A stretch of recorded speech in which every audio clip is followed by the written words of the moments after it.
capacidad, diversidad, inclusión, oportunidad, aceptación, igualdad, derechos, entorno, accesibilidad, con otra mirada.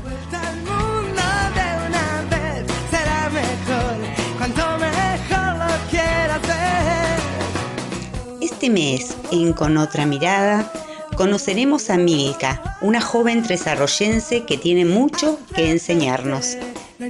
Mabel Marconi, locutora de nuestra ciudad, nos habla de discapacidad.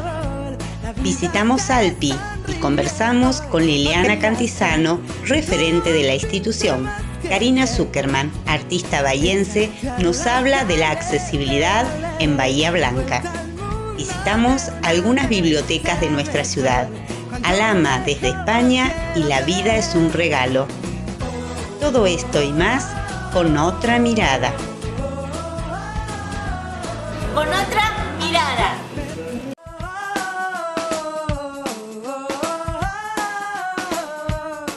Hola, ¿qué tal? Bienvenidos, acompañándolos una vez más con otra mirada.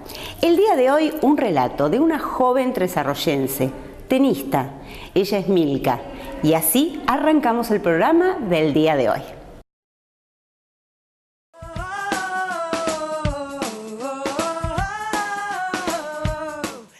Me llamo Milka Jauregui, soy profesora de tenis. Nací, me crié acá hasta los 30 años, estoy viviendo en Buenos Aires y estoy trabajando en Buenos Aires. Yo empecé, mis recuerdos de mis inicios son con una raqueta de tenis en la mano, después no me acuerdo más nada. Pero creo que empecé a los 5 años, bajo el mando de Oscar Mingo Aguirre, a quien en realidad siempre digo lo mismo, le debo, que yo juego al tenis se lo debo a él en realidad porque jugaban mis primos y yo los fui a ver y quería jugar. Así que mis padres hablaron con Mingo por el tema del brazo, les dijo que sí. Y ahí fue que empecé a jugar al tenis. Así que los recuerdos que tengo de mi infancia son con una raqueta de tenis en la mano. Y ahí empecé a jugar torneos, a competir, siempre representando Huracán. Y ya te digo, los recuerdos de la infancia son todos con una raqueta de tenis en la mano. La diferencia la empezás a notar al pasar los años, cuando querés hacer cosas que hacen otros y por ahí no podés. Más que nada en el colegio, que empezás a hacer la vertical, rompes las prótesis. Ahí te das cuenta de que hay algo que está distinto. A mí nunca me criaron diferente, así que yo nunca, para mí la diferencia nunca fue importante. Sí por ahí en el colegio y en algunas cosas, eso sí. Pero después no tuve la suerte de que acá la sociedad a mí jamás me ha hecho notar la diferencia.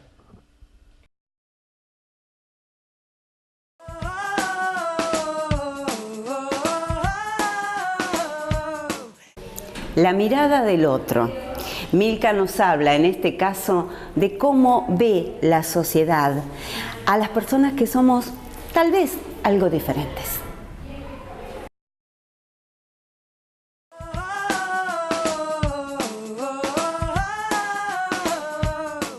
Vos te vas a reír, pero yo soy muy particular.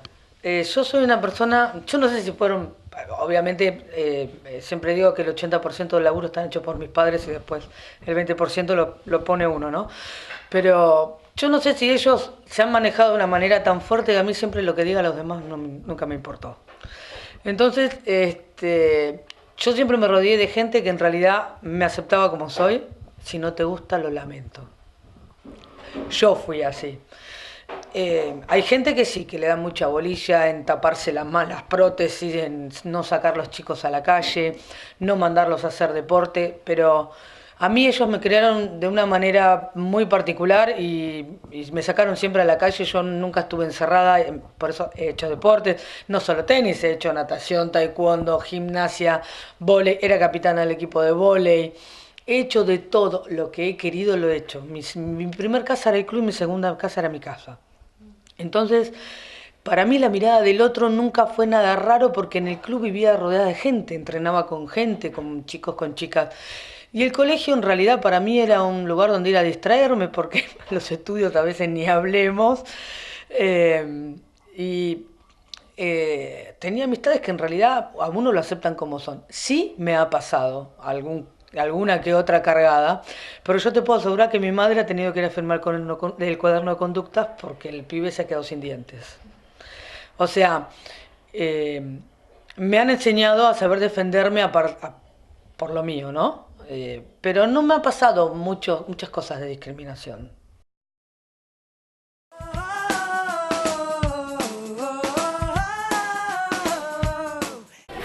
Alpi cumplió 60 años. Conversé con Liliana Cantizano, presidenta de la institución, que nos habla un poco de su historia.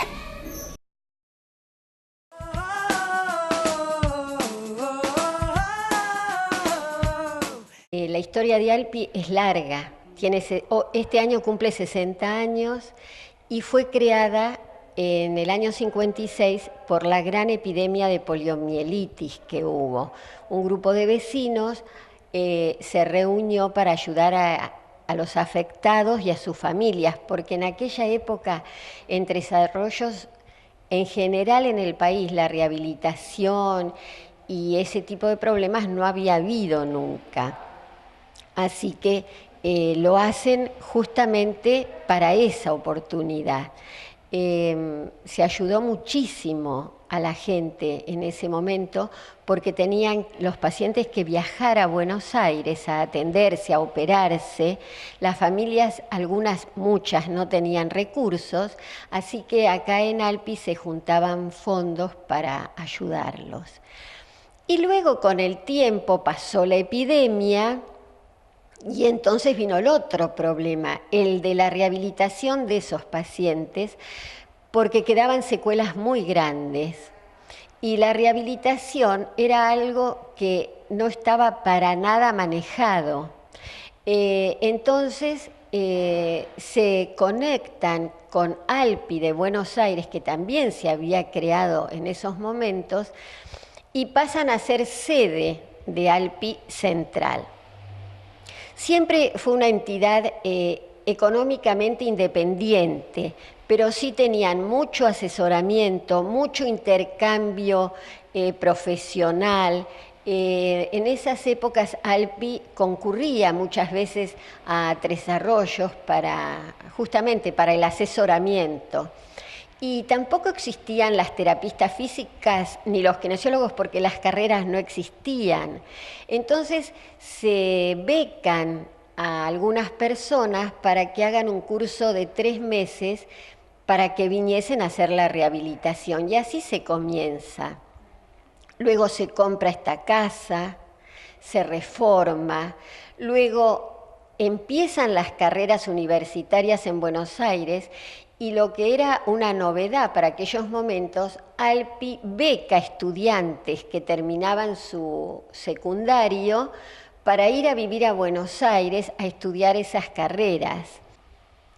Por muchos años, este fue el único lugar de rehabilitación que hubo en Tres Arroyos. Así que tuvo un desarrollo muy grande, con esfuerzos económicos grandísimos, porque nunca tuvo subvenciones oficiales de ninguno de los 3 niveles, ni nación, ni provincia, ni municipalidad, salvo aportes ocasionales por pedidos especiales o determinadas cuestiones, pero siempre se tuvo que solventar solo. El dinero se obtenía, como se sigue obteniendo hoy, con eventos sociales, con desfiles de modelos. Se han hecho kioscos en infinidad de lugares. Todos esos eventos son los que se siguen haciendo para ayudar a que esto se mantenga. Y gracias al esfuerzo que la comisión directiva realiza, porque es mucho lo que hay que hacer, y entonces nos permite funcionar a full con muy buenos servicios, porque tenemos kinesiología y terapia física, terapia ocupacional, fonoaudiología, psicología, un grupo que se encarga a la rehabilitación en neurología, tenemos el taller protegido, tenemos el alquiler de elementos de ortopedia, En todos esos aspectos se está trabajando muy bien. El edificio, como vos sabés, está siempre perfecto, lo mantenemos. El año pasado se le cambiaron las chapas a todo el techo de la institución. O sea que siempre, cuando no es una pintura, es un arreglo, siempre se están haciendo cosas para mejorar el funcionamiento.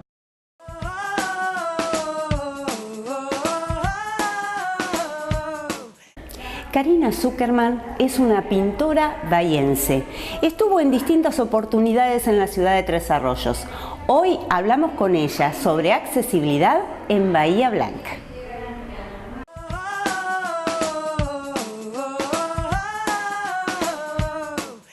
¿Cómo está la ciudad de Bahía Blanca en cuanto a accesibilidad? Mira, la accesibilidad, obvio que uno ya sabe que accesibilidad es muy amplio, ¿no?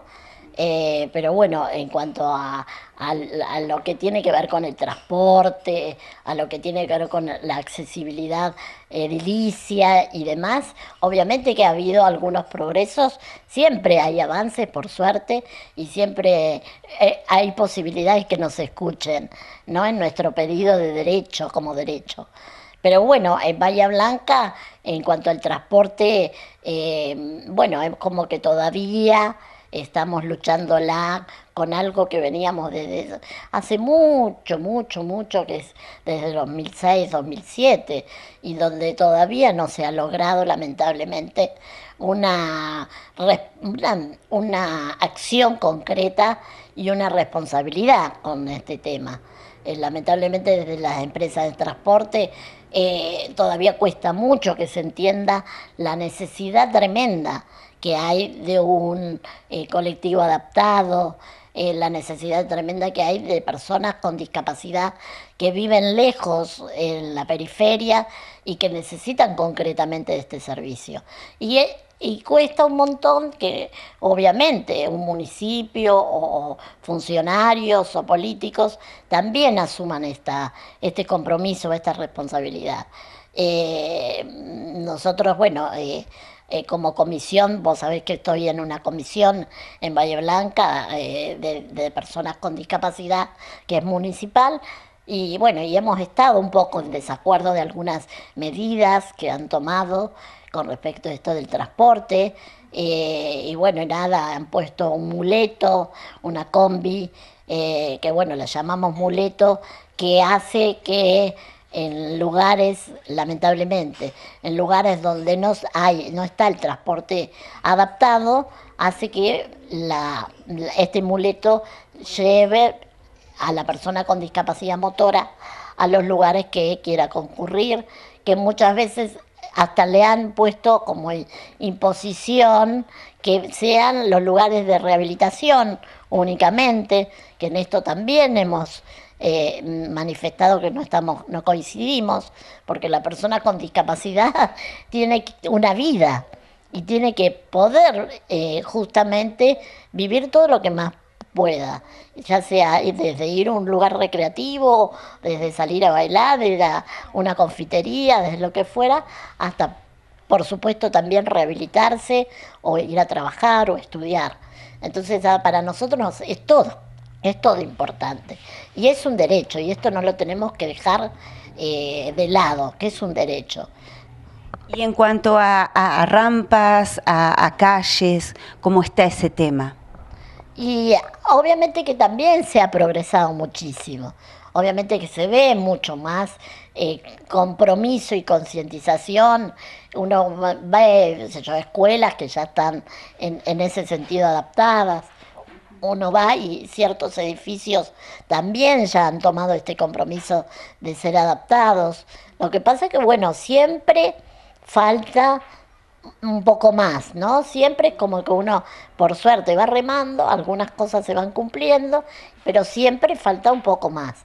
Además, hay veces que hay cierta voluntad de querer hacer este tipo de cosas, de hacer las cosas con cierta accesibilidad, pero muchas veces se desconoce el cómo hacerlas, ¿no?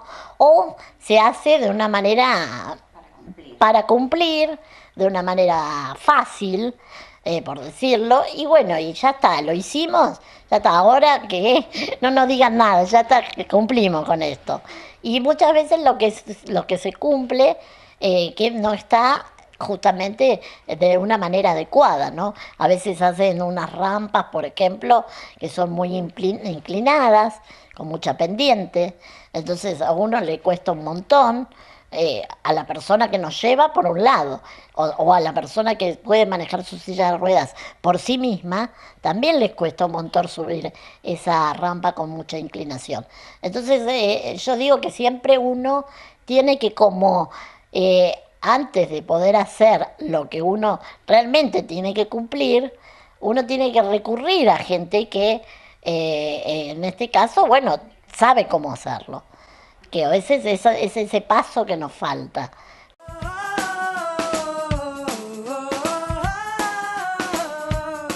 Vamos a una pausa. Va a ser. Sí, devolvemos.